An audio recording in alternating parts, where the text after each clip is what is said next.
Look, you're probably sitting there thinking, I'm throwing away $2,000 a month on rent when I could be building equity. Your parents are saying it, your friends who just bought are saying it.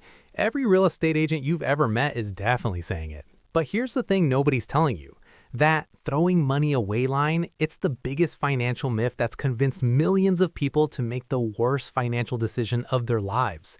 See, when someone says rent is throwing money away, they're only looking at one side of the equation. And that's exactly what the real estate industry wants you to do. So let me show you the math they conveniently forget to mention.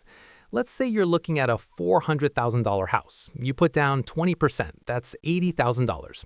Your mortgage payment is around $2,200 a month at today's rates. Your landlord's charging $2,000 for a similar place. Seems obvious, right? But here's what they're not calculating.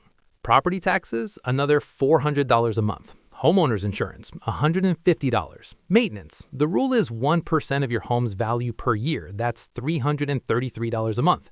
HOA fees in most neighborhoods, easily $200.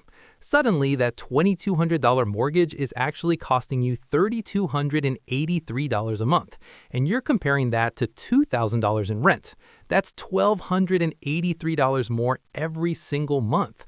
But wait, it gets worse. Remember that $80,000 down payment? If you had invested that in a basic S&P 500 index fund instead, historically that would grow to about $160,000 in 10 years. Plus that extra $1,283 you're spending every single month, over 10 years, if you invested that difference, you'd have another $220,000. We're talking about $380,000 in actual wealth you're giving up. Now, you might be thinking, but what about equity? What about appreciation? Here's the brutal truth. In the first 10 years of a 30-year mortgage, only about 30% of your payment goes to principal. The rest, interest to the bank. So you're not building as much equity as you think. Most people don't realize this, but homeownership is a lifestyle choice, not always an investment. If you're staying in one place for 10 plus years, love the stability, and can truly afford it, great, buy.